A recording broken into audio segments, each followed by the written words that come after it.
वर्णिवेशरमणीय दर्शनम मंदहासरुचिराननां भुजं पूजितं सुरुनरोत्तमैर्मुदा धर्मनन्दनमहं विचिन्तये।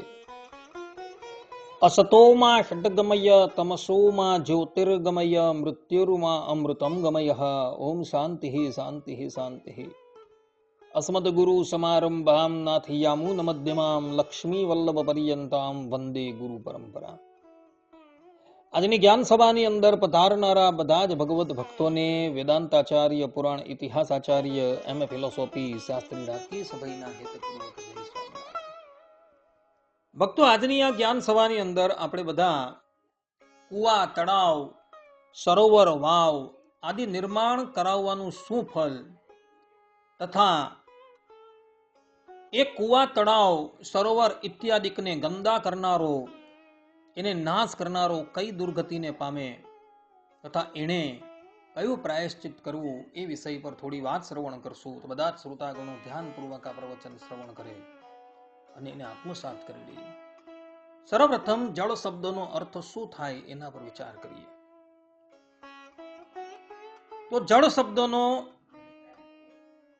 અર્થ કરતા વૈયાકરણીઓ કહે છે કે જલતી સિંચતી જીવનમ ઇતિ જલમ, અર્થાત કે જે જીવનને સિંચન કરે, પોષણ કરે એને જળ કહેવામાં આવે છે.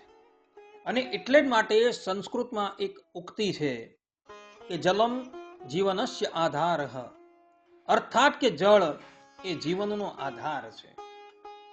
અને એટલે માટે શાસ્ત્રોની અંદર એવા વચનો જોવા મળે છે કે જે લોકો તળાવ છે, કુવા છે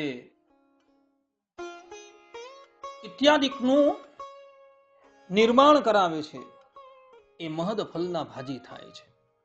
જેમ કે મનુસ્મૃતિના 4th અધ્યાયના 229માં શ્લોકમાં મનુ મહારાજ કહે છે કે તડાગાનામ ચ કૂપાનામ દેવાયતનમેવ ચ અન્ન પ્રદાનમ ચાન્યેષામ સમાનમ ફલમુચ્યતે. અર્થાત કે તળાવ, કૂવો તથા દેવાલયનું નિર્માણ અને અન્ય લોકોને અન્નદાન કરવું, આ બધા કર્મોનું ફળ સમાન પુણ્યદાયક કહેવાયું છે. એક બાજુ તમે કૂવો છે, તળાવ છે, સરોવર છે એનું નિર્માણ કરાવો અને બીજી બાજુ કોઈ દેવાલયનું નિર્માણ કરાવે અથવા તો કોઈકને અન્નદાન કરે તો એ બધું જ જે છે એ સમાન બતલાવવામાં આવેલું છે. પદ્મપુરાણ ઉત્તરખંડમાં મહર્ષિ પુલસ્ત કહે છે કે કૂપમ ખનયતે યસ્તુ તૃષ્ણાર્તાનામ હિતાય ચ સ યાતિ પરમમ સ્થાનમ પિતૃભિઃ સહ મોદતે. અર્થાત કે જે મનુષ્ય તૃષાથી વ્યાકુળ થયેલા જીવોના હિત માટે કૂવો ખોદાવે છે કે જળાશય ઇત્યાદિકનું નિર્માણ કરાવે છે તે પોતાના પિતૃઓ સાથે આનંદપૂર્વક પરમ ગતિને પ્રાપ્ત કરે છે. જે લોકો વાવ છે, કુવા છે, તળાવ છે ઇત્યાદિકનું ખોદકામ કરાવે છે એ પોતાના પિતૃઓ સાથે પરમ ગતિની પ્રાપ્તિ કરે છે એવું અહીં પુલસ્ત ઋષિ કહે છે.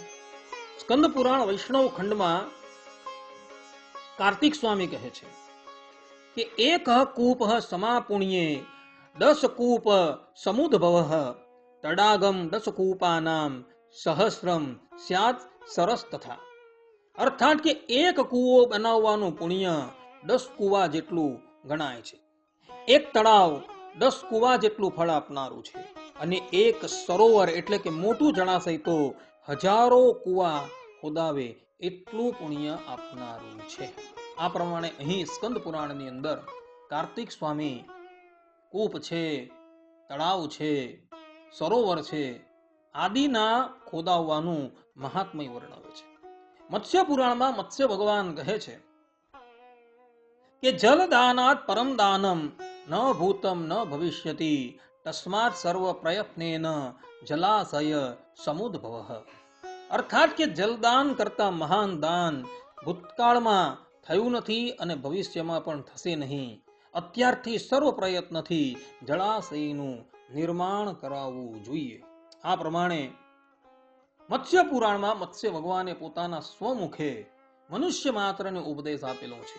મનુષ્યએ કૂવો છે, વાવ છે, સરોવર છે ઇત્યાદિકનું નિર્માણ કરાવવું જોઈએ, કારણ કે એના સમાન દાન નથી તો ભૂતકાળમાં થયું કે નથી તો ભવિષ્યમાં થવાનું. નારદ પુરાણમાં ભગવાન વેદવ્યાસજી લખે છે કે યત્ર જલમ પ્રયચ્છન્તિ નરઃ પુણ્ય પરાયણાઃ તત્ર દેવાઃ સદા તિષ્ઠન્તિ પિતરશ્ચ પ્રહર્ષિતાઃ.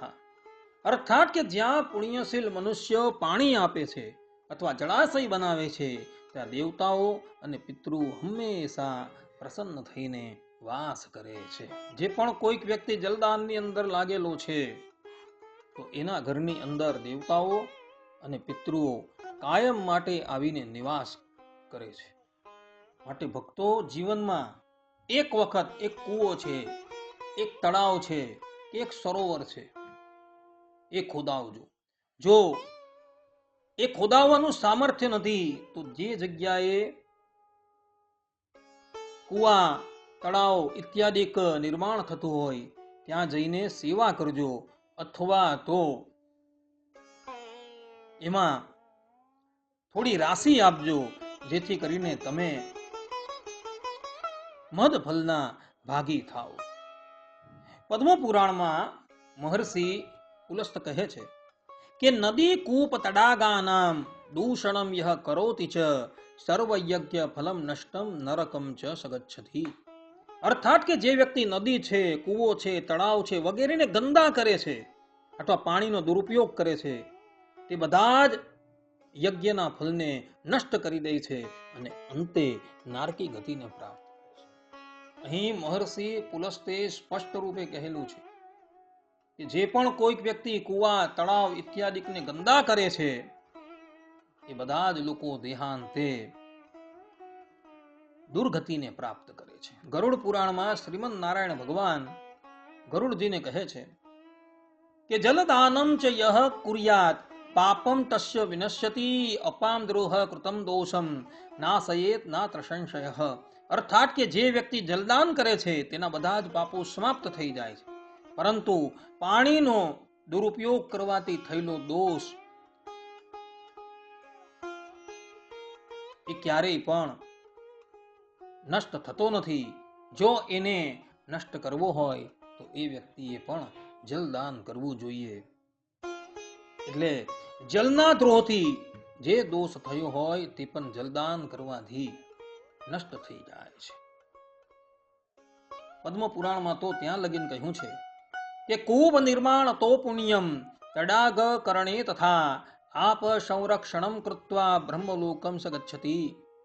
અર્થાત કે કૂવો કે તળાવ બનાવવાથી જે પુણ્ય મળે છે, પાણીનું સંરક્ષણ કરવાથી જે પુણ્ય મળે છે, એ પુણ્યને લઈને એ મનુષ્ય બ્રહ્મલોકની અંદર નિવાસ કરે છે. આ પ્રમાણે જે લોકો કૂવા છે, તળાવ છે એનું નિર્માણ કરે છે, એ લોકો દેહાંતે બ્રહ્મલોકની અંદર જાય છે અને ત્યાં બ્રહ્માજીની સાથે આનંદ કરે છે. જે લોકો કૂવા છે, તળાવ છે, વાવ છે એને દૂષિત કરે છે, એનો નાશ કરે છે, એ બધાની જ દુર્ગતિ થાય છે એવું પદ્મ પુરાણની અંદર કહેલું છે. પરંતુ ગરુડ પુરાણની અંદર શ્રીમદ નારાયણ ભગવાન કહે છે કે જે લોકોએ વાવ, કૂવા, તળાવ ઇત્યાદિને દૂષિત કરેલા હોય, વાવ છે, કૂવા છે, તળાવ છે એને નાશ કરેલા હોય, તો તેણે પ્રાયશ્ચિત રૂપે શું કરવું? તો શ્રીમદ નારાયણ ભગવાન કહે છે કે જલદાનમ ચ યહ કુર્યાત પાપમ તસ્ય વિનશ્યતિ અપામ દ્રોહ કૃતમ દોષમ નાશયેત નાત્ર સંશયઃ. ગરુડ પુરાણના પ્રાયશ્ચિત અધ્યાયની અંદર શ્રીમદ નારાયણ ભગવાન કહે છે કે જે વ્યક્તિ જલદાન કરે છે એના પાપો નાશ પામે છે. પાણીનો દ્રોહ કરવાથી થયેલો દોષ પણ નિસ્સંદેહ નષ્ટ થઈ જાય છે.